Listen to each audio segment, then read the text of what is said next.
আসসালামু আলাইকুম ওয়া রাহমাতুল্লাহি ওয়া বারাকাতুহু। ইন্নাল হামদালিল্লাহ নাহমাদুহু ওয়া নাস্তাঈনুহু ওয়া নাস্তাগফিরুহ ওয়া নাউযু বিল্লাহি মিন শুরুরি আনফুসিনা ওয়া সাইয়্যাতি আমালিনা মান ইয়াহদিহিল্লাহু ফালা মুদিল্লা লাহু ওয়া মান ইউদ্লিলহু ফালা হাদিয়া লাহু ওয়া আশহাদু আন লা ইলাহা ইল্লাল্লাহু ওয়াহদাহু লা শারীকা লাহু ওয়া আশহাদু আন্না মুহাম্মাদান আবদুহু ওয়া রাসূলুহু। আম্মা বা'দ। رب اشرح لي صدري ويسر لي أمري واحلل عقدة من لساني يفقهوا قولي رب زدني علما رب زدني علما اللهم إني أسألك علما نافعا ورزقا طيبا وعملا متقبلا। সম্মানিত আজকের এই আকিদাতুল ওয়াসিতিয়ার ক্লাসে উপস্থিত সুপ্রিয় ভাই সকল ও সম্মানিতা বোন, প্রশংসা মাত্র সেই মহান আল্লাহ তাবারক ওয়া তাআলার জন্য যিনি আমাদের সকলকে এই বিশেষ একটি ক্লাসে উপস্থিত হওয়ার তৌফিক দিয়েছেন, যেটা আল্লাহ তাআলার অশেষ কৃপা দয়া। তারপরে আমাদের সকলে প্রাণ প্রিয় নবী করিম মুহাম্মদ মুস্তাফা সাল্লাল্লাহু আলাইহি ওয়াসাল্লাম, ওনার উপর অসংখ্য শান্তির ধারা বর্ষিত হোক। আল্লাহুম্মা সাল্লি আলাইহি আল্লাহুম্মা বারিক আলাইহি। আজকে ইনশাআল্লাহ আমরা আল আকিদাতুল ওয়াসিতিয়ার চতুর্থ ক্লাস আরম্ভ করব। ইচ্ছা ছিল আপনাদেরকে পূর্বে যে ক্লাসগুলো করেছি তার মধ্যে প্রশ্ন করা, কিন্তু সময় প্রায় 15 মিনিট কাছাকাছি অতিক্রম করেছে, ফলে আজকে প্রশ্ন করছি না। তবে আগামী ক্লাসে খেয়াল রাখবেন যে ক্লাস শুরু করার আগে 2 থেকে 3টি প্রশ্ন করতে পারি। যারা উপস্থিত থাকবে তাদের মধ্যে যে কোনো কাউকে নাম ধরে জিজ্ঞাসা করা হতে পারে, অথবা আপনাদেরকে প্রশ্ন করব, আপনারা উত্তর দেওয়ার জন্য প্রস্তুত থাকবেন। তো যাই হোক, আমরা কিছু ভূমিকা স্বরূপ কিছু পড়েছিলাম এবং আল আকিদা এর জ্ঞান অর্জন করার কেন প্রয়োজন, এর গুরুত্ব মাহাত্ম্য এগুলো জেনেছিলাম। লেখক রাহিমাহুল্লাহ সম্পর্কে কিছুটা জেনেছিলাম। সংক্ষিপ্ত জীবন, ওনার জীবনী যদি প্রশস্তভাবে জানা যায় তাহলে অনেক সময়ের প্রয়োজন আছে। আমরা পূর্বের ক্লাসে যে বিষয়টি আলোচনা করেছিলাম শেষের দিকে, সেটি হচ্ছে হামদ। হামদ কাকে বলে? আশা করি আপনাদের মনে আছে যে হামদ কাকে বলে আর শুকর কাকে বলে, আর এই হামদ ও শুকরের মাঝে পার্থক্য এটাও তুলে ধরা হয়েছিল। তো যাই হোক, তারপরে আমরা জানবো যে হামদ এবং মাদাহ দুটি শব্দ রয়েছে। হামদ ও মাদাহ এই দুটির মধ্যে পার্থক্য কি? কারণ আমরা বাংলা ভাষায় যখন তর্জমা করি, অর্থ করি, তো প্রশংসা, তারিফ করা, প্রশংসা করা, সুনাম করা, একই অর্থ করে থাকি, কিন্তু পার্থক্য আছে। সেই পার্থক্য সম্পর্কে ইবনুল কাইয়িম রাহিমাহুল্লাহ তিনি বলেন যে হামদ বলা হয় যে মাহমুদ, প্রশংসিত ব্যক্তির গুণ সম্পর্কে খবর দেওয়া হয়, তার গুণ সম্পর্কে অবগত করানো হয়, তাকে ভালোবেসে এবং তার সম্মান করে। মানে এই হামদের মধ্যে এটা জরুরি যে যে প্রশংসা করবে তার মধ্যে সৎ নিয়ত থাকবে, মানে কল্যাণের নিয়ত থাকবে। কিন্তু মাদার মধ্যে এটা থাকবে না।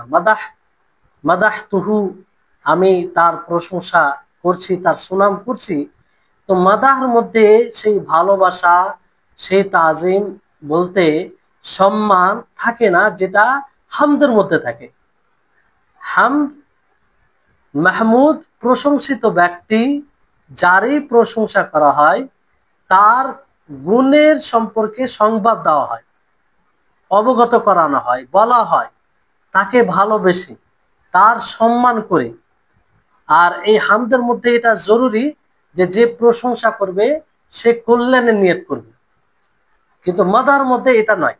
মাদাহ এর মধ্যে এই বিষয়টি থাকে না, কল্যাণের উদ্দেশ্য থাকে না, কল্যাণের ইচ্ছা করে না, বরং শুধু খবর দেওয়া উদ্দেশ্য হয়, শুধু খবর দেওয়া উদ্দেশ্য হয়। কিন্তু হামদের মধ্যে তা নাই। হামদের মধ্যে যে বলবে সে অবশ্যই তার কল্যাণ চাইবে, কল্যাণের ইচ্ছা করে বলবে। কিন্তু মাদার মধ্যে এটা হয় না, শুধু খবর দেয়। যেমন আমি কারো প্রশংসা এই উদ্দেশ্যে করছি যে শুধু খবর দিচ্ছি, মানে তাকে ভালোবেসে কিংবা তার সম্মান করে তা নয়, শুধু খবর দিচ্ছি অমুক ব্যক্তি এরকম এরকম এরকম, তাকে না ভালোবেসে তার সম্মান না করে যে তার মধ্যে এটা আছে এটা আছে, এটাকে মাদাহ বলা। কিন্তু যখন কারো আমি প্রশংসা করব, তাকে ভালোবেসে তার কল্যাণের ইচ্ছা করে, তো এটা হবে হামদ, এটা হবে হামদ। তো মাদাহ এটা প্রশস্ত বিষয়, মাদা এটা ব্যাপক, আর হামদ এটা মানে সংকীর্ণ, মাদার মোকাবিলে, মাদার বিপরীতে আর কি। কারণ মাদা মৃত ব্যক্তির জন্য বলা হয়, আর জীবিত ব্যক্তির জন্য বলা হয়, এমনকি জড় বস্তুর জন্য বলা হয়। যেমন আপনি একটি বিল্ডিং এর সুনাম করবেন, তো মাদাহ এই শব্দ ব্যবহার করা যেতে পারে, কিন্তু হামদ ব্যবহার করতে পারেন না জড় বস্তুর জন্য। আর তারপরে এখানে যেহেতু যে আয়াতের ব্যাখ্যা হচ্ছে যে আল্লাযী আরসালা রাসূলাহু বিল হুদা ওয়া দীনিল হাক্কি লিইয়ুযহিরাহু আলাদ দীনি কুল্লিহি ওয়া কাফা বিল্লাহি শাহীদা। তো তার পূর্বে আছে আলহামদুলিল্লাহ। আলহামদুলিল্লাহ, তো আলহামদুলিল্লাহ এখানে আলিফ লাম কিসের জন্য? আলিফ লাম ইস্তিগরাক বলা হয়। সমস্ত ইস্তিগরাক বলতে যে হামদের যত প্রকার রয়েছে, প্রশংসার যত প্রকার রয়েছে, প্রশংসার সর্ব প্রকারকে অন্তর্ভুক্ত করে, মানে সার্বিক প্রশংসার যত দিক রয়েছে সব দিকটা অন্তর্ভুক্ত করে। যখন আমরা আলহামদুলিল্লাহ বলি, মানে সর্বপ্রকারের হামদ প্রশংসা আল্লাহ তাআলার জন্য, সর্বপ্রকারের হামদ প্রশংসা আল্লাহ তাআলার জন্য। তাহলে আমরা সূরাতুল ফাতিহা পড়তে গিয়ে কি বলি? আলহামদুলিল্লাহি রাব্বিল আলামিন, সর্বপ্রকারের প্রশংসা সেই আল্লাহর জন্য যিনি সমস্ত জাহানের মালিক, তার জন্য। তো যত প্রকারের হামদ রয়েছে, হামদের যত দিক রয়েছে সব দিকটা শামিল করে। অথবা এটাও বলা হয়েছে যে এটা শ্রেণী, মানে হামদের একটা শ্রেণীকে বোঝানো হয়েছে, যে হামদ বলতে আল্লাহ তাআলার জন্য, হামদ প্রশংসা বলতে আল্লাহ তাআলার জন্য, অর্থাৎ যে পরিপূর্ণ হামদ, কামিল হামদ আল্লাহ তাআলার জন্য সাব্যস্ত, আল্লাহ তাআলার জন্য। আর যখন এটা বলবো তখন এই কথাটা এটা দাবি করবে যে যারই পরিপূর্ণ হামদ মানে মানে হামদ করা হয়, তার হামদ এই জন্য করা হয়েছে কারণ তার মধ্যে পরিপূর্ণ কামিল সিফাত রয়েছে। প্রশংসা মানুষ তখনই করে যখন কারোর মধ্যে গুণ থাকে। তো আল্লাহ তাবারক ওয়া তাআলার জন্য যখন প্রশংসা করা হয়, তো এই কথাকে মেনেই প্রশংসা করা হয় যে যতগুলো গুণ রয়েছে সেই গুণে আল্লাহ তাবারক ওয়া তাআলা পরিপূর্ণ, সেই গুণে আল্লাহ তাআলা কামিল। এই জন্য যে গুণে পরিপূর্ণ নয়, যে গুণে সম্পূর্ণ নয়, তাকে আমরা মুতলাক ভাবে মাহমুদ বলতে পারি না। মুতলাক ভাবে, সার্বিক ভাবে যে সে মাহমুদ, প্রশংসিত একদম সব দিক দিয়ে, এটা আমরা বলতে পারি না। এটা কার জন্য বলতে পারবো? যার মধ্যে সব গুণ পরিপূর্ণ রয়েছে। আর এই সব গুণ পরিপূর্ণ কার মধ্যে রয়েছে? আল্লাহ তাবারক ওয়া তাআলার জন্য রয়েছে। আল্লাহ তাআলার সত্তা ছাড়া কোনো সত্তা, কোনো জাতের মধ্যে মানে সব গুণ পরিপূর্ণ হবে এরকম কোনো জাতের মধ্যে নেই। ফলে যখন আমরা কারো প্রশংসা করি, তো কোনো একটা দিক দিয়ে, যেমন আমরা কোনো মানুষের, কোনো আলেমের প্রশংসা করি, একটা দিককে লক্ষ্য করে, একটা গুণকে লক্ষ্য করে, কিংবা কিছু গুণকে লক্ষ্য করে, কিছু দিক দিয়ে আমরা সেটা প্রশংসা করি, সব দিক দিয়ে নয়। কিছু দিক দিয়ে আমরা প্রশংসা করি, আবার কিছু দিক তার নেগেটিভ আছে। কিন্তু আল্লাহ তাবারক ওয়া তাআলার জন্য যখন আমরা প্রশংসা করি, আলহামদুলিল্লাহি রাব্বিল আলামিন, আলহামদুলিল্লাহ মানে সর্বপ্রকারের হামদ, কামিল হামদ, পরিপূর্ণ হামদ আল্লাহ তাবারক ওয়া তাআলার জন্য, কারণ তিনি সমস্ত গুণে পরিপূর্ণ, সম্পূর্ণতা রয়েছে, ফলে তিনার জন্য পরিপূর্ণ হামদ সাব্যস্ত। তো যে সমস্ত গুণে পরিপূর্ণ হয় তার জন্যই মানে এই আলিফ লাম সহ কিংবা সার্বিকভাবে মুতলাকভাবে হামদ বলা যায়। এই জন্য আমরা মুতলাকভাবে বলি আল্লাহ তাআলার জন্য, যে সর্বপ্রকারের হামদ আল্লাহ তাবারক ওয়া তাআলার জন্য। যার মধ্যে সিফাতে কমি থাকবে, সিফাতে গুণে ত্রুটি থাকবে, তো অবশ্যই তার হামদেও ত্রুটি থাকবে, তার প্রশংসায় ত্রুটি থাকবে। আপনি যে গুণকে ভিত্তি করে আমার প্রশংসা করবে, ওই গুণটা ওই মতো আছে, আর ওই গুণটা যত কমবে ততই আপনার প্রশংসার হার কমবে। তো আল্লাহ তাবারক ওয়া তাআলা সমস্ত গুণে পরিপূর্ণ, ফলে তার হামদটাও মানে পরিপূর্ণ, তাতে কোনো ত্রুটি নাই। তাহলে আশা করি বুঝতে পারলেন যে আলহামদু আলিফ লাম সহ যে আমরা পড়ি, যে এটা দুটো দিক। একটা হচ্ছে ইস্তেগরাক, মানে হামদের যত দিক রয়েছে সমস্ত দিককে অন্তর্ভুক্ত করে, হামদের কোনো দিক এখান থেকে শূন্য নয়। দ্বিতীয় হচ্ছে যে হামদ বলতে আল্লাহ তাআলার জন্য, মানে কামিল হামদ। আর কামিল হামদ কার জন্য আমরা বলতে পারি? যে গুণে পরিপূর্ণ আল্লাহ তাবারক ওয়া তাআলার জন্য। তাহলে আশা করি আপনারা বিষয়টি বুঝতে পারছেন। আর যদি বুঝতে না পারেন তো ক্লাসের পরবর্তী সময়ে জিজ্ঞাসা করবেন, কারণ আপনাদের এখানে উপস্থিত হওয়ার উদ্দেশ্যই হচ্ছে শেখা, কিছু জানা। এই যে আল্লাহ সম্পর্কে জানছেন, এই যে আপনি জানলেন যে আলহামদু এটা বলে আপনি কি বললেন, কতটা গভীরতা রয়েছে, তাহলে এরপরে আপনাকে বলতে একটা আলাদাই অনুধাবন হবে এবং আলাদাই আপনাকে ভালো একটা ফিল হবে। এটাই লাভ জ্ঞান অর্জন করার। তারপরে আসুন আলহামদুলিল্লাহ আল্লাযী আরসালা রাসূলাহু, যে যিনি নিজের রাসূলকে প্রেরণ করেছেন, নিজের রাসূলকে প্রেরণ করেছেন। তো রাসূল মানে কি? রাসূল কাকে বলে?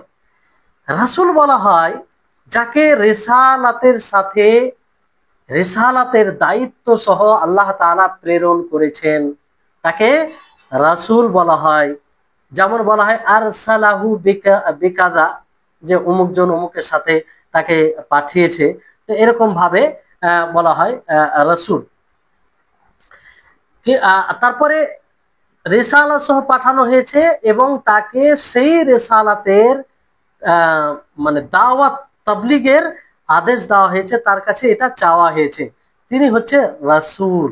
আর এর বহু বচন হচ্ছে রসুল, তিলকার রসুলু, বহু বচন হচ্ছে রসুল। বহু রসুলকে বলা হয় রসুল, আর একজন রাসূলকে রাসূল বলা হয় রাসূল। তাহলে দেখুন আরবি শব্দের মধ্যে কতটা পার্থক্য।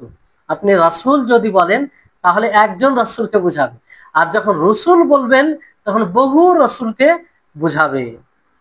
তো এই হচ্ছে আরবি ভাষার সূক্ষ্মতা। শরীয়তের পরিভাষায় রাসূল কাকে বলে? অবশ্যই আমাদের জানা দরকার। শরীয়তের পরিভাষায় রাসূল তাকে বলা হয় সেই একজন পুরুষ মানুষকে, পুরুষ স্বাধীন মানুষকে, যার উপরে শরীয়তের ওহী করা হয়েছে এবং সেই শরীয়তের তাবলীগ করার আদেশ দেওয়া হয়েছে। তাহলে সহজ সরল ভাষায় রাসূল কাকে বলে? কি বলবেন? যে সেই স্বাধীন পুরুষ মানুষকে বলা হয় যার উপরে শরীয়তের ওহী করা হয়েছে এবং সেই শরীয়তের তাবলীগ করার আদেশ দেওয়া হয়েছে, তাকে রাসূল বলা হয়। কি বলা হয়? রাসূল বলা হয়। তাহলে আশা করি আপনারা বুঝতে পারছেন। আর নবী বলা হয় যাকে তাবলীগ করার আদেশ দেয়নি, নবী, তাকে নবী বলা হয়। এই জন্য প্রত্যেক রাসূল নবী হবে, আর কিন্তু প্রত্যেক নবী রাসূল হবে না। কিন্তু এই সংজ্ঞার অনেকেই বিপরীত মানে বিরোধিতা করেছেন, বলেছেন যে না, এই সংজ্ঞাটা এরকম হবে যে তাবলীগের শর্ত নয়, কারণ নবী আসবে তাবলীগের আদেশ দেওয়া হবে না, এটা কি করে হয়? রিসালাত, শরীয়ত, নতুন শরীয়ত দেওয়া হয় রাসূলকে, এটা ঠিক আছে। তো যাই হোক, এইভাবে সংজ্ঞার মধ্যে একটু পার্থক্য রয়েছে। এখানে আল্লাহ তাবারক মানে এখানে বলা হয়েছে যে আলহামদুলিল্লাহিল্লাযী আরসালা রাসূলাহু বিল হুদা, যে সমস্ত প্রশংসা সেই আল্লাহর জন্য যিনি নিজের রাসূলকে প্রেরণ করেছেন বিল হুদা, হেদায়েতের সাথে। কিসের সাথে? হেদায়েতের সাথে। হেদায়েতের সাথে পাঠানো হয়েছে। তো হেদায়েত কাকে বলে? এই হেদায়েতের ব্যাপারে ইনশাআল্লাহ একটু সবিস্তারে আলোচনা করব। আজকে হয়তো আলোচনাটা ওই রকম পূর্ণ হবে না। পরবর্তী ক্লাসে একটা হেদায়েত সম্পর্কে আলোচনা করব, যেটা চমৎকার আলোচনা হবে, যেটা আমাদের জন্য খুব উপকারী আলোচনা হবে ইনশাআল্লাহ। আল্লাহ তাআলা যেন আমাকে তৌফিক দেয় আর সহজ করে দেন। তো হেদায়েত কাকে বলে? হেদায়েত বলা হয় যে বায়ান করা, গাইড করা, রাস্তা দেখানো, এটাকে হিদায়াত বলা হয়। শাব্দিক ভাষায় বায়ান ও দালালা এর অর্থে আসে। যেমন আল্লাহ তাবারক ওয়া তাআলা বলেন, ওয়া আম্মা সামুদ ফাহাদাইনাহুম ফাস্তাহাব্বুল আমা আলাল হুদা। যে আমি আল্লাহ তাবারক ওয়া তাআলা বলেন যে সামুদ, তাদেরকে আমি পথ দেখিয়ে দিলাম, কিন্তু তারা হেদায়েতের উপরে, তাদেরকে হেদায়েতের পথ দেখালাম, কিন্তু তারা হেদায়েতের উপরে অন্ধত্বের পথকে পছন্দ করলো কিংবা প্রাধান্য দিল। এখানে ফাহাদাইনাহুম এর অর্থ হচ্ছে বায়্যান্না লাহুম, যে আমি তাদের জন্য সুস্পষ্ট করে দিলাম, সুস্পষ্ট করলাম। তো এখানে বায়ানের অর্থ হেদায়েত, এখানে কিসের অর্থ? কিসের অর্থে? বায়ানের অর্থে। আর অন্য আয়াতে যেমন আল্লাহ তাআলা সূরা ইনসানের 3 নম্বর আয়াতে বলেন, ইন্না হাদাইনাহুস সাবিলা ইম্মা শাকিরা ওয়া ইম্মা কাফুরা, যে আমি আমি তাকে সেই সঠিক পথের পথ দেখালাম কিংবা পথের দিশা দেখালাম, হয়তো সেটা কৃতজ্ঞতার পথ, না হয় সেটা নাশুকরি পথ, অকৃতজ্ঞতার পথ। তো এখানেও হেদায়েত কিসের অর্থে রয়েছে? বায়ানের অর্থে, যে আল্লাহ তাআলা বায়ান করে দিলেন, সুস্পষ্ট করলেন। আর হেদায়েত এই অর্থে কিন্তু ব্যাপক, মানে সমস্ত মানুষকে অন্তর্ভুক্ত করে। এই জন্য কোরআনে এই অর্থে ব্যবহার হয়েছে হেদায়েত। যেমন আল্লাহ তাবারক ওয়া তাআলা বলেন, ইন্না হাযাল কুরআনা ইয়াহদি লিল্লাতী হিয়া আকওয়াম, যে নিশ্চয় এই কোরআন পথ দেখায়, পথ দেখায়, যেটা সেই পথ দেখায় কিংবা সেটার রাহনুমাই করে কিংবা রাস্তা দেখায়, যেটা একদম সঠিক। তো এখানেও সেই অর্থে ব্যবহার হয়েছে। অনুরূপভাবে রাসূলের ব্যাপারে, রাসূলের সাথে এটা রাসূলের সাথে কিংবা রাসূলের সাথে ব্যবহার করা হয়েছে। যেমন আল্লাহ তাবারক ওয়া তাআলা বলেন, ওয়া ইন্নাকা লাতাহদি ইলা সিরাতিম মুস্তাকিম, যে আপনি হেদায়েত পথ দেখাবেন, আপনি পথের দিশা দেখাবেন, পথ দেখাবেন কার দিকে? ইলা সিরাতিম মুস্তাকিম, সরল পথের দিকে, সরল পথের দিশা দিবেন তাদেরকে। তাহলে এখানে হেদায়েত আল্লাহর নবীর জন্য কিসের অর্থে ব্যবহার করা হয়েছে? স্পষ্ট করার অর্থে, বায়ানের অর্থে, দালালা অর্থে, গাইড করার অর্থে। তাহলে এই হেদায়েতের একটা অর্থ হচ্ছে এটা। তাহলে এই হেদায়েত যখন এই অর্থে আমরা নিব, তখন এই হেদায়েত সকলের জন্য, এই হেদায়েত সকলেই এটা করতে পারবে, সকলে এটা করতে পারবে। আপনিও এই হেদায়েত করতে পারেন, মানুষকে সঠিক পথ দেখাতে পারেন, হ্যাঁ, সঠিক কল্যাণ পথ দেখাতে পারেন। কিন্তু হেদায়েতের আরেকটি অর্থ আছে, যেই হেদায়েতের অর্থ তৌফিকের অর্থ, ইলহামের অর্থ। তৌফিক, আল্লাহ তাবারক ওয়া তাআলা তৌফিক দেন, এটার অর্থ। আর এটা আল্লাহ তাবারক ওয়া তাআলার হেদায়েতের সাথে খাস, মানে আল্লাহ তাআলার সাথে খাস, বিশেষ।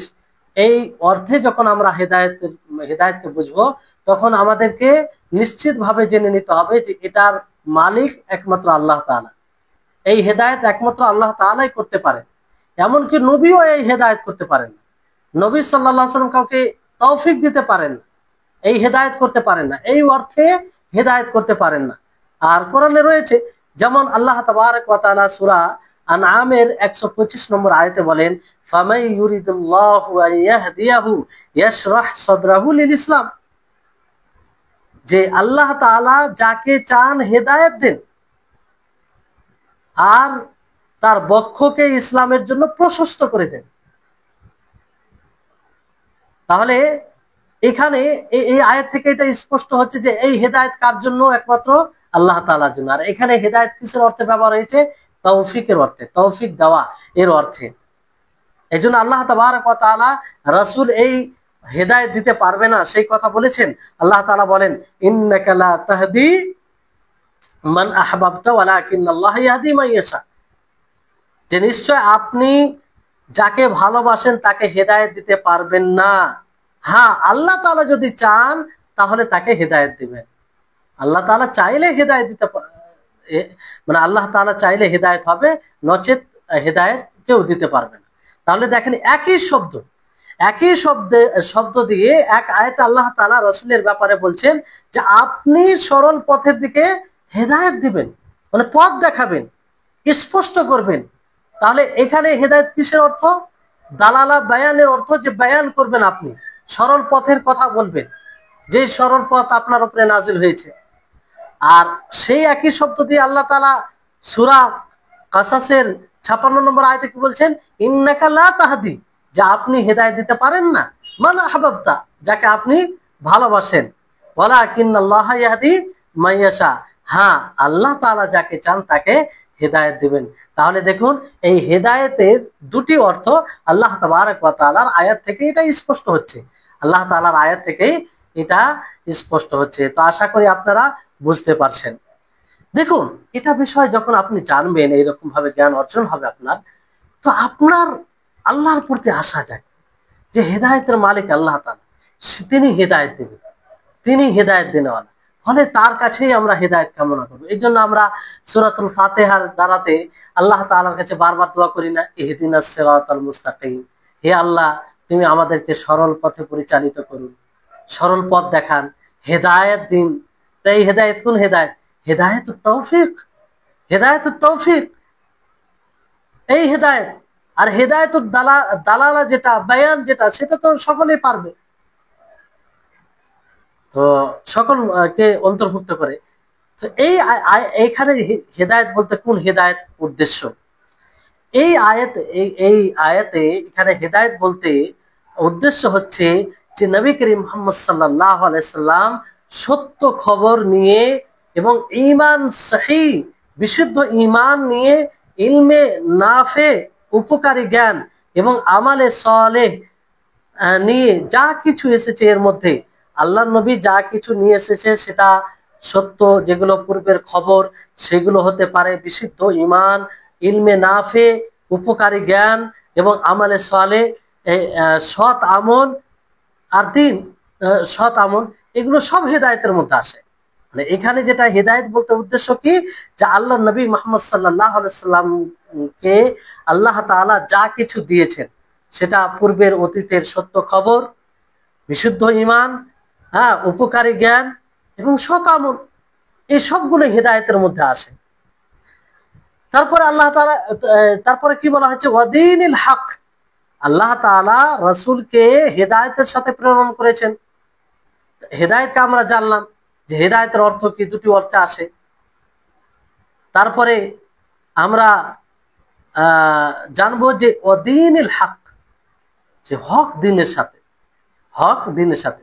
তো দিন কাকে বলে? আমরা যে বলি দিন, তো দিনের অর্থই বুঝি না অধিকাংশ মানুষ, আমরা জানি না যে দিন কাকে বলে, দিনকে দিন কেন বলা হয়।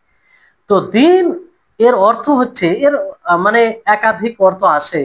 একটি অর্থ হচ্ছে জাযা, প্রতিদান, প্রতিদান। দিন মানে কি? প্রতিদান। যেমন আল্লাহ তাআলার আয়াত, তার বাণী, মালিক ইয়াউমিদ্দিন, তিনি বিচার দিবসের মালিক, তিনি জাযার দিনের মালিক, প্রতিদান দেওয়ার দিনের মালিক। এই আয়াতটি আমরা বারবার পড়ি কিন্তু অনুধাবন করি না, একটু বুঝি না আমরা। অথচ এই আয়াত যদি আমরা বুঝি, অনুধাবন করি, তো আল্লাহ বলছি এই আয়াতে মাজলুম ব্যক্তিদের জন্য সান্ত্বনা রয়েছে, অত্যাচারিত ব্যক্তিদের জন্য সান্ত্বনা রয়েছে। আপনি হতাশ কেন হবেন? আপনি তো বারবার সূরাতুল ফাতিহা নামাজে পাঠ করেন, মালিক ইয়াউমিদ্দিন, যে আল্লাহ তাআলা বিচার দিবসের মালিক। আপনি তো মুখ দিয়ে বলছেন যে আল্লাহ তাআলা বিচার দিবসের মালিক, মানে কি? এই দুনিয়াতে যা কিছু ঘটছে, যার উপরে অন্যায় হচ্ছে, যে নেকির কাজ করছে, ভালো কাজ করছে, মন্দ কাজ করছে, সবকিছুর হিসাব হবে। তা আপনি কিসের চিন্তা করছেন আর কিসের জন্য হতাশ হবেন আপনি? আজকে আপনার জন্য বিচার হলো না, সঠিক বিচার হলো না, তো মালিক ইয়াউমিদ্দিন এটাকে স্মরণ করুন যে আল্লাহ তাআলা বিচার দিবসের মালিক, জাযার দিনের মালিক। তো এখানে মাজলুম অত্যাচারিত ব্যক্তিদের জন্য সান্ত্বনা রয়েছে। মুমিনদের এটা প্রশান্তির একটা হাতিয়ার এই আয়াতটি, কিন্তু আমরা কখনো ওইভাবে বুঝি না কিংবা বোঝার চেষ্টাও করি না।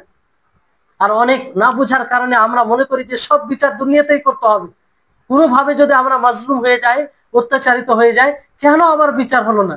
অবশ্যই বিচার হওয়ার সুযোগ থাকলে সেটা করার চেষ্টা করতে হবে, কিন্তু না হলে আপনি আশা রাখুন আল্লাহর কাছে যে আল্লাহ তাআলা বিচার করবেন। আর দুনিয়াতে বিচার হলো, তার বিচার হবে। সঠিক ভাবে যদি বিচার না হয়, তাহলে এই হচ্ছে মালিক ইয়াউমিদ্দিন। তো এখানে মুদ্রা কথা, যেটা মূল কথা হচ্ছে যে দিনের অর্থ হচ্ছে প্রতিদান, জাযা। জাযার অর্থ দিন মানে জাযা। আপনি দিনকে ভিত্তি করে যা আমল করবেন তার জাযা পাবেন, সেজন্য দিন। আর তার মধ্যে আরেকটি অর্থ, মানে যেমন বলা হয় যে কামা ইয়াদিনুল ফাতা ইউদান, একজন যুবক যা করবে তাই পাবে, মানুষ যেটা করবে সেটাই পাবে, মানে ওই প্রতিদানের অর্থে, জাযার অর্থে। তার মধ্যে আরেকটি অর্থ হচ্ছে দিনের যে অনুগত হওয়া, আত্মসমর্পণ করা। দিন, দিন ইসলাম মানে আপনি আত্মসমর্পণ করেন, অনুগত হন আল্লাহর দিন, আল্লাহর বিধানের সামনে। এই জন্য এটাকে দিন বলা হয়। যেমন বলা হয় দান আল্লাহ, যে তার জন্য অনুগত হয়ে গেল। হ্যাঁ, তো অনুগত হওয়া, আত্মসমর্পণ করা। তো এখানে দিন থেকে কি, এটা তো শাব্দিক অর্থ আপনাদেরকে বললাম। এই জায়গাতে দিন বলতে কি? আলহামদুলিল্লাহিল্লাযী আরসালা রাসূলাহু বিল হুদা, হেদায়েতের সাথে, হেদায়েত বুঝলাম, দ্বীনিল হক, দিন। এখানে দিন বলতে কি? দিন বলতে ওই সমস্ত বিষয়, যে সমস্ত জিনিস দিয়ে আল্লাহ তাবারক ওয়া তাআলা রাসূলকে পাঠিয়েছেন, সেটা শরীয়তের আহকাম বিধান হতে পারে, শরীয়তের আহকাম বিধান হতে পারে, সেটা আকীদার সাথে সম্পৃক্ত হতে পারে, কিংবা কথার সাথে, কর্মের সাথে, মানে এক কথাই আল্লাহ তাবারক ওয়া তাআলা যে সমস্ত জিনিস দিয়ে মানে তাকে প্রেরণ করেছেন, অর্থাৎ তার উপরে যে শরীয়ত নাজিল করেছেন আল্লাহ তাআলা, সেটাই হচ্ছে দিন, সেটাই হচ্ছে দিন। আর সেটা সবকিছু শামিলেতে, আকীদা, আহকাম, বিধান, সবকিছু। তারপরে এখানে দ্বীনুল হক, তো এখানে মৌসুফের সিফাত, মানে ইজাফাত সিফাতের দিকে, দ্বীনুল হক মানে হক দিন। আসল শব্দ হচ্ছে আর দ্বীনুল হক, দ্বীনুল হক মানে হক দিন, সত্য দিন। হক দিন বলতে কি, হকের অর্থ কি? এটা আসলে এই শব্দটি হাক্কা ইয়াহিকু থেকে উৎপত্তি। মানে হাক্কা ইয়াহিকু এই শব্দের অর্থ হয় মানে যখন প্রমাণিত হয় কোনো জিনিস, অথবা কোনো জিনিস জরুরি হয়ে যায়, তখন এটা বলা হয় হক, হাক্কা ইয়াহিকু। তো এখানে যেটা উদ্দেশ্য, মানে হক থেকে এটা উদ্দেশ্য হচ্ছে যে যে জিনিসটি প্রমাণিত, যে জিনিসটি সংঘটিত, মানে ওকে বাস্তব। তার বিপরীত, তার বিপরীত কি? বাতিল। হকের বিপরীত কি? বাতিল, যার কোনো বাস্তবতা থাকে না। বাতিল তাকে বলা হয় যার কোনো বাস্তবতা থাকে না, আর হক তাকে বলা হয় যার বাস্তবতা থাকে, যার বাস্তবতা থাকে, যেটা প্রমাণিত, তাতে কোনো সন্দেহ থাকে না, সেটাকে হক বলা হয়। তাহলে আলহামদুলিল্লাহিল্লাযী আরসালা রাসূলাহু বিল হুদা ওয়া দীনিল হাক্কি লিইয়ুযহিরাহু, লিইয়ুযহিরা, এখানে লাম তালিল বলা হয়, লিইয়ুযহিরাহু, যাতে সেই দিন সুউচ্চ হয়, প্রাধান্যতা পায়। জুহুর বলতে উঁচুকে বলা হয়, উলু গালবার অর্থে, মানে প্রাধান্যতা পায়, যাতে এই দিনে ইসলাম সমস্ত দিনের উপরে প্রাধান্যতা পায়। এই জন্য আল্লাহ তাআলা রাসূলকে প্রেরণ করেছেন হেদায়েতের সাথে, দ্বীনে হকের সাথে, যাতে সমস্ত দিনের উপরে প্রাধান্যতা পায়। আর সমস্ত দিনের উপরে প্রাধান্যতা পেয়েছে আর পাবে, এই জন্য আল্লাহ তাআলা রাসূলগণ পাঠিয়েছেন। তো এখানে আদ-দ্বীন, যেমন মূল মানে যেটা অর্থাৎ আলা দ্বীন কুল্লিহি লিইয়ুযহিরাহু আলা দ্বীন কুল্লিহি, যে সমস্ত দিনের উপরে যাতে সে প্রাধান্য পায়, দ্বীন ইসলাম। তো দিন, এখানে আর দিন শব্দ এসেছে, তো এটা মানে দিন বলতে সমস্ত দিন, বাতিল দিন, বাতিল দিন এখানে বলতে লিইয়ুযহিরাহু আলা দ্বীনি কুল্লিহি, মানে সমস্ত বাতিল দিনের উপরে। প্রকৃত দিন কি? দিন ইসলাম। এই দিনে ইসলাম ছাড়া যতগুলো দিন রয়েছে সেগুলো বাতিল দিন, যার কোনো বাস্তবতা নেই, যার কোনো মানে করলেন, যার যে দিনের যে মানে ইসলাম, দিন ইসলাম ছাড়া অন্য কোনো দিনকে মানতে গিয়ে কোনো কল্যাণ নেই, এক কথায় বাতিল দিন। তারপর আল্লাহ তাআলা মানে আয়াতে রয়েছে ওয়াকাফা বিল্লাহি শাহিদা, যে আল্লাহ তাবারক ওয়া তাআলা যথেষ্ট, আল্লাহ তাবারক ওয়া তাআলা যথেষ্ট। এবার শাহিদ কাকে বলা হয়? এই শাহিদ, এই শব্দটি মুবালাগা মানে অতিরিক্ত অর্থ দেয় শাহিদা থেকে। হয়তো এটা শাহাদা থেকে হবে, যেটার অর্থ হবে খবর দেওয়া, ঘোষণা করা, জানানো, অথবা শাহাদা থেকে উপস্থিতের অর্থে, উপস্থিতের অর্থে। তো এই দুইটা অর্থকে সামনে রেখে এখানে কি অর্থ হবে? যে আল্লাহ তাবারক ওয়া তাআলা তার রাসূলের সততার খবর দেওয়ার দিক দিয়ে যথেষ্ট। আল্লাহ তাবারক ওয়া তাআলা তার রাসূলের সততার খবর দেওয়ার দিক দিয়ে যথেষ্ট। এর সত্যায়নের জন্য আর কিছু প্রয়োজন নেই। আল্লাহ তাবারক ওয়া তাআলা বলেছেন, এটাই যথেষ্ট, আর কিছু প্রয়োজন নেই। আর উপস্থিতের অর্থের দিক দিয়ে যে আল্লাহ তাআলা এই দিক দিয়ে যথেষ্ট যে তিনি হাজির, তিনি উপস্থিত, তিনি সবকিছু জানেন, যার কাছ থেকে কোনো কোনো জিনিস ছুপিত নয়, কোনো জিনিস ছুপিত নয়। তাহলে এই হচ্ছে মানে এক কথাই আমরা অর্থ এইভাবে বলতে পারি যে সমস্ত প্রকারের গুণ, পরিপূর্ণ গুণ, এটা কার জন্য প্রমাণিত? আল্লাহ তাবারক ওয়া তাআলার জন্য প্রমাণিত, আর সেটা পরিপূর্ণভাবে সব দিক দিয়ে, সব দিক দিয়ে মানে ওয়াকাফা বিল্লাহি শাহিদা। এবার এখানে যেটা আলহামদু, দেখেন প্রথমে আছে আলহামদুলিল্লাহিল্লাযী। তো আলহামদুলিল্লাহ সর্বপ্রকারের হাম, তাহলে আলহামদু যখনই বলবো, আশা করি আজকের ক্লাসে যারা উপস্থিত হয়েছেন তাদের ব্রেনে এটা আসবে যে আলহামদু বলতে কি বিষয়। তো প্রশংসা করা হচ্ছে আল্লাহ তাবারক ওয়া তাআলার জন্য। তো কিসের ভিত্তিতে? সেই দ্বীনে ইসলাম, এই নিয়ামতের ভিত্তিতে। কারণ তারপরে আল্লাহ বলা কি হচ্ছে যে আলহামদুলিল্লাহিল্লাযী আরসালা রাসূলাহু বিল হুদা ওয়া দীনিল হক, মানে কোন নিয়ামতের ভিত্তিতে? আল্লাহ তাবারক ওয়া তাআলার প্রশংসা, সর্বপ্রকারের প্রশংসা, যে আল্লাহ তাআলা রাসূল প্রেরণ করেছেন হেদায়েতের সাথে, হক দ্বীনের সাথে, যাতে এই দ্বীনের উপরে বা সমস্ত বাতিল দ্বীনের উপরে এই দ্বীন প্রাধান্যতা পায়, গালিব হয়ে যায়, উঁচু হয়ে যায়। তাহলে এটা কেন এই নিয়ামতকে লক্ষ্য করে এটা বলা হলো যে আলহামদুলিল্লাহ? কারণ এটা সবচেয়ে বড় নিয়ামত। যদি আল্লাহ তাবারক ওয়া তাআলা রাসূলকে এই হেদায়েতের সাথে না প্রেরণ করতেন, দ্বীনে হকের সাথে না প্রেরণ করতেন, তাহলে হয়তো আমরা গুমরা হয়ে থাকতাম, দিশেহারা হয়ে থাকতাম। পৃথিবীতে সর্বশ্রেষ্ঠ যে নিয়ামত হেদায়েত, এই হেদায়েত নিয়ামত থেকে আমরা বঞ্চিত থাকতাম। এটা আল্লাহ তাবারক ওয়া তাআলার দয়া, তার কৃপা, তার বিশেষ ইহসান, তার বিশেষ মানে এটা নিয়ামত যে তিনি রাসূল পাঠিয়েছেন হেদায়েতের সাথে, দ্বীনে হকের সাথে, ফলেই আমরা হেদায়েত পেয়েছি। এই জন্য বলা হচ্ছে আলহামদুলিল্লাহিল্লাযী আরসালা রাসূলাহু বিল হুদা ওয়া দীনিল হক লিইয়ুযহিরাহু আলা দ্বীনি কুল্লিহি ওয়া কাফা বিল্লাহি শাহিদা।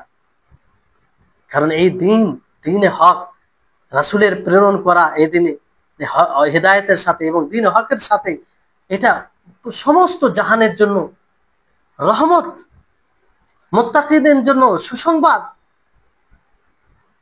মানে এর চাইতে বড় সুসংবাদ আর কি হতে পারে? যে এই দিনকে পালন করে মানুষ চিরস্থায়ী জীবনকে সুখময় আনন্দের জীবন বানাতে পারে। এই হেদায়েতের মাধ্যমে মানুষ নিজেকে নরক জাহান্নাম থেকে বাঁচাতে পারে। তাহলে এর চেয়ে আর সুসংবাদ কি হতে পারে? এই জন্য প্রশংসা করা হয়েছে। আর রাসূলগণকে পাঠিয়েছে যাতে সমস্ত দিনের উপরে হুজ্জত দলিল দ্বারা, বুরহান দ্বারা এবং ইজ্জতের সাথে এটা সমস্ত দিনের উপরে প্রাধান্যতা পায়। দেখেন, সমস্ত দিনের উপরে প্রাধান্যতা পাওয়ার মানে হচ্ছে যে এটা এমনি না যে সংখ্যা বেশি হয়ে গেল প্রাধান্যতা পেলে, এরকম বিষয়। বিষয়টা হচ্ছে যে এই দ্বীনে ইসলাম এমন একটি দিন যেটা দলিলের ভিত্তিতে, যেটা যুক্তির ভিত্তিতে, সার্বিক ভিত্তিতে এই দিনের কাছে কোনো দিন আসতে পারে না। এটা হচ্ছে লিউযহিরাহু আলাদ দ্বীন, যে সমস্ত বাতিল দিনের উপরে এই দিন প্রাধান্যতা পাবে। মানে এই দিনে কোনো আপনার কাল্পনিক বিষয় নেই।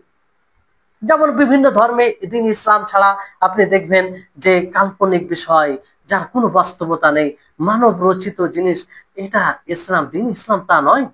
দিন ইসলাম দলিলের ভিত্তিতে। দিন ইসলাম আপনার মানে ব্রেন, আপনার বিবেক তার বিরোধিতা করতে পারে না। আপনার বিবেক সম্মত। আপনি যদি বিবেককে মানিয়ে না দিতে পারেন, তাহলে আপনার বিবেকে কোনো ফল্ট আছে, ত্রুটি আছে। সুস্থ বিবেক সম্মত এই দ্বীন ইসলাম। যদি কারো বিবেককে বাধা দেয়, তো অবশ্যই তার বিবেক সুস্থ নয়, তার বিবেক সুস্থ নয়। তাহলে এইটাকে লক্ষ্য করে আমরা মানে এইভাবে আল্লাহ তাআলার প্রশংসা করা হচ্ছে, আলহামদুলিল্লাহ। তাহলে বিষয়টি আশা করি বুঝতে পারছেন আপনারা। অনুরূপ ভাবে আলহামদুলিল্লাহ রাব্বিল আলামিন ওই জায়গাতে যে আল্লাহ তাআলা তিনি সমস্ত জাহানের রব, আল্লাহ, সেই আল্লাহর জন্য সর্বপ্রকারের হামদ। কেন হামদ তার জন্য? কারণ তিনি সমস্ত জাহানের রব, তিনি পালন কর্তা, তিনি সবকিছু দেনেওয়ালা, তিনি ছাড়া কিছুই হয় না। এই জন্য সর্বপ্রকারের হামদ তার জন্য। তো অনুরূপ ভাবে এখানে যে তিনি রাসূলকে তিনি হিদায়াতের সাথে প্রেরণ করেছেন, ফলে এটা। এবার বিষয়টি হচ্ছে যে তারপরে যে বইয়ে বলা হয়েছে, মূল বইয়ে, যে ওয়া আশহাদু আল্লা ইলাহা ইল্লাল্লাহু ওয়াহদাহু লা শারীকা লাহু ইকরারান বিহি ওয়া তাওহীদান। এখানে আল্লাহ তাবারক ওয়া তাআলার, আল্লাহ সুবহানাহু ওয়া তাআলার শাহাদাত তা কথার মাধ্যমে এবং কর্মের আল্লাহ তাবারক ওয়া তাআলা বলে রাসূল সাল্লাল্লাহু আলাইহি ওয়াসাল্লামের সমর্থন কিংবা সাক্ষী দিয়েছেন। তারপরে রাসূলের তাইদ সমর্থন করেছেন, সহযোগিতা, তাকে মুজিজা, অলৌকিক বিষয় দিয়ে এবং এমন দলিল দিয়ে, অকাট্য দলিল, যে দলিলকে কোনোভাবেই খণ্ডন করা যায় না, সেই সুস্পষ্ট দলিল দিয়ে আল্লাহ তাবারক ওয়া তাআলা তার সাক্ষী দিয়েছে যে তিনি সত্য, তাতে কোনো সন্দেহ নেই।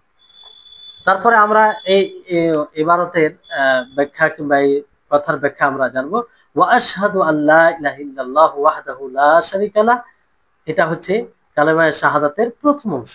কালেমায়ে শাহাদাতের প্রথম অংশ, যে আমি সাক্ষ্য প্রদান করছি যে আল্লাহ তাআলা ছাড়া সত্য কোনো মাবুদ নেই, যিনি এক, লা শারীকা লাহু, যার কোনো শরীক নেই, ইকরারান বিহি, সেটা স্বীকৃতি দিয়ে, ওয়া তাওহীদান, আর তার একত্ববাদকে সাব্যস্ত করে। আমরা এক একটার ব্যাখ্যা আমরা জানবো, আর প্রত্যেকটার ব্যাখ্যা জানতে গিয়ে আমাদের উপকার আছে, আর এটা দরকার আছে। আপনারা বুঝতে পারবেন যে শাহাদা সাক্ষ্য প্রদান করা, এটা আসলে কি, এর অর্থ কি। আমরা যে সাক্ষ্য প্রদান করি যে আশহাদু আল্লা ইলাহা ইল্লাল্লাহ, আমি সাক্ষ্য প্রদান করছি যে আল্লাহ ছাড়া সত্য কোনো মাবুদ নেই, এই সাক্ষ্য বলতে কি? আর এই সাক্ষী কখন হবে? এর মধ্যে তিনটি জিনিস থাকা আবশ্যক। কয়টি জিনিস? তিনটি। একটি হচ্ছে যে আপনি কিসের সাক্ষ্য প্রদান করছেন সেটা জানবেন, কিসের সাক্ষ্য প্রদান করছেন সেটা জানবেন। দ্বিতীয় হচ্ছে যে সেটা জেনে তার বিশুদ্ধতার ধারণা করে, বিশুদ্ধতার আকীদা রেখে আপনি সাক্ষী প্রদান করবেন আর সেটাকে প্রমাণিত মনে করবেন, আর সেটা বলবেন। আপনি কি বলবেন? বলবেন।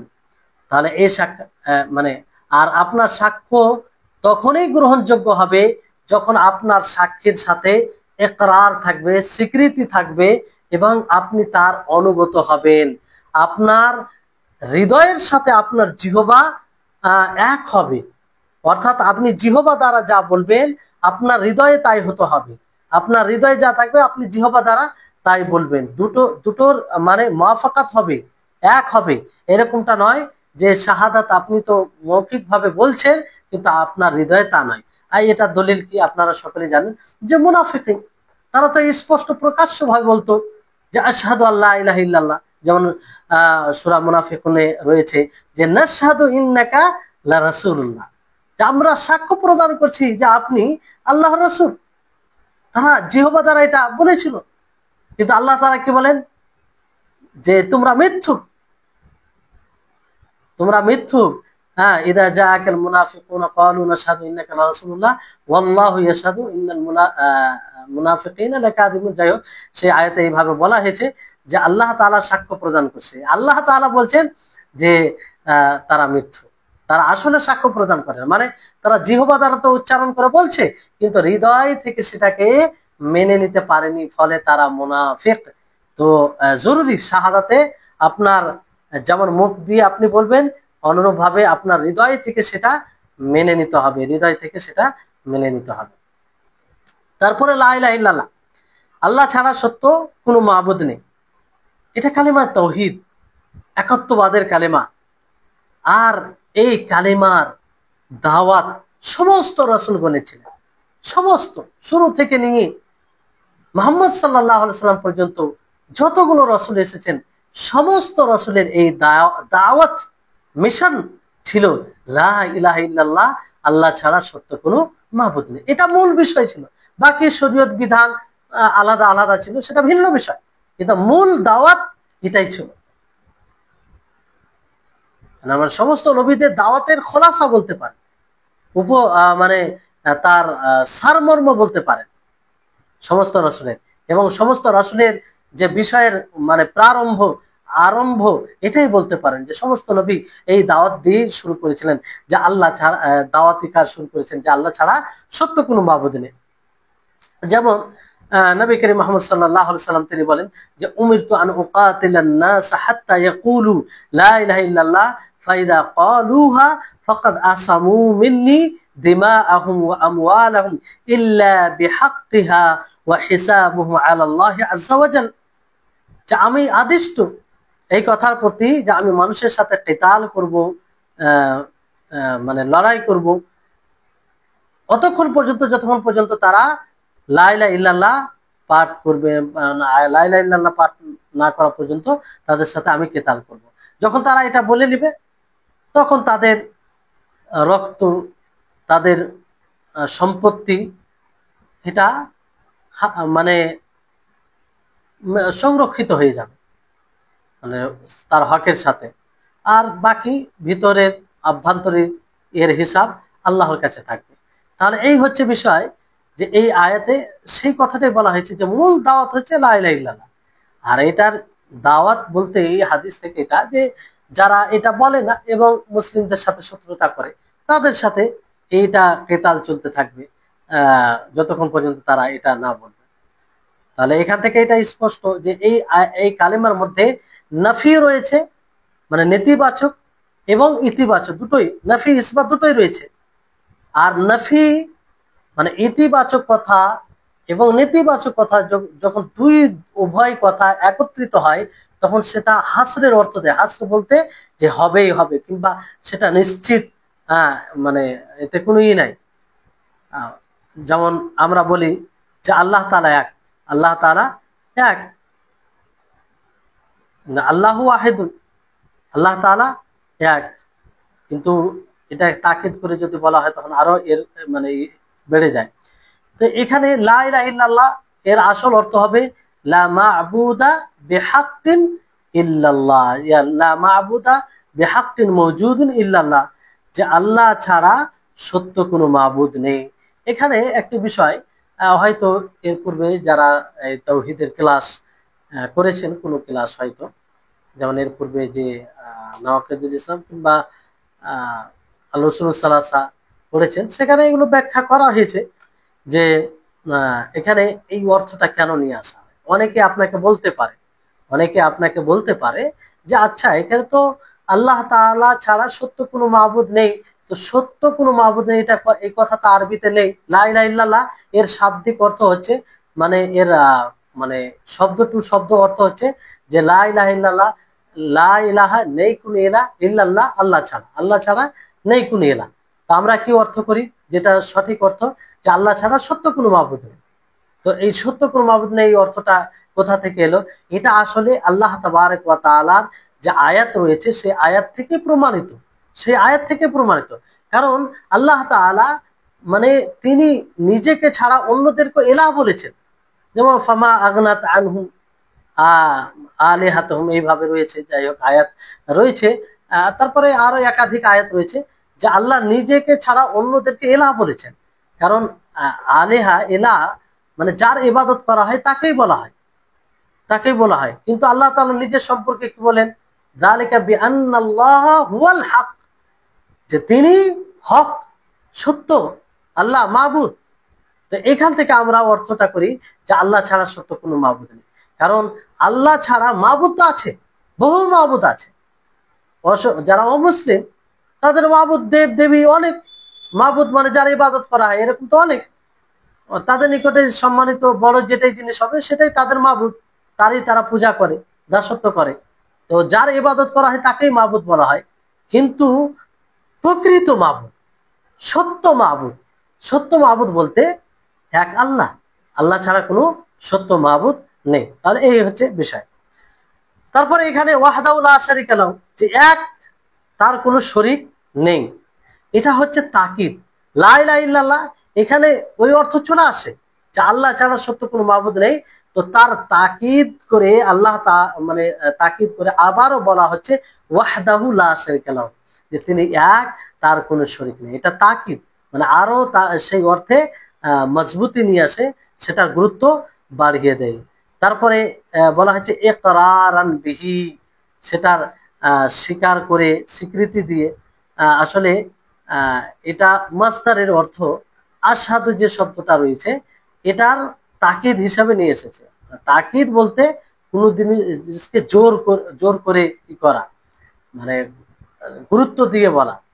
যেমন কথা আপনার উদাহরণ দিলে হয়তো বুঝতে পারবেন যে আমি আগামী কালকে ক্লাস করব, আমি আগামী কালকে ক্লাস করব, এটা একটা কথা। কিন্তু যখন আপনি বলবেন যে আমি অবশ্যই আগামী কালকে ক্লাস করব, কিংবা ক্লাস আমি আগামী কালকে করবই, এটা হচ্ছে তাকিদ। এটা হচ্ছে এই কথার আরো মানে নিশ্চয়তা বেড়ে গেল।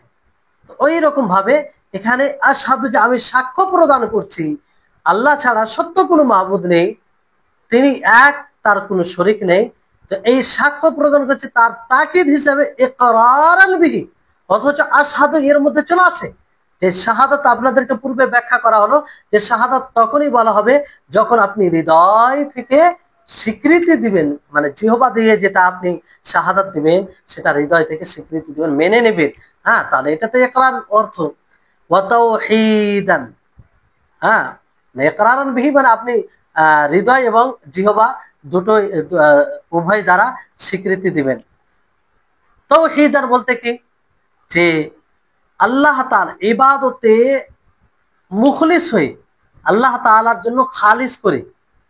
এখানে তাওহীদ বলতে বোঝায় যে যেটা যে ইবাদত একমাত্র আল্লাহর জন্য। মানে আপনি যে বলছেন যে আল্লাহ ছাড়া সত্য কোনো মাবুদ নেই, তিনি এক, অদ্বিতীয়, তার কোনো শরীক নেই। তো এটা আপনি কিসের জন্য বলবেন? আল্লাহ তাআলার জন্য ইবাদতকে খালিস করার জন্য, আল্লাহ তাআলার জন্য ইবাদতকে খালিস করার জন্য। তো এই হচ্ছে বিষয়। আশা করি আপনারা বুঝতে পারছেন। আপনাদের নিকটে স্পষ্ট হচ্ছে কি হয় না তা জানার বিষয় আছে। ইনশাআল্লাহ ক্লাসের শেষে আপনাদেরকে জিজ্ঞাসা করব। তারপরে ক্লাস যেহেতু 10:30 হয়ে গেল, আর ক্লাস করব, রাত হয়ে যাচ্ছে, ছোট রাত। আমার মনে হয় ক্লাস স্তব্ধ করে দিলেই ভালো হবে, অনেকের ফজরে উঠতে অসুবিধা হবে। হ্যাঁ, কারণ পড়ে যদি আমরা ফজর নামাজে গায়েব থাকি তাহলে হবে না কাজ। এখান থেকে শেষ করছি। আল্লাহ যেন আমাদের সকলকে আমাদের সকলের ব্রেনকে প্রশস্ত করেন, মেধা শক্তিকে বাড়িয়ে দেন, ইলমে বারাকা দান করে, আর আমাদের সকলকে আল্লাহ তাআলা যেন মুখলিস হওয়ার তৌফিক দান করেন। জি।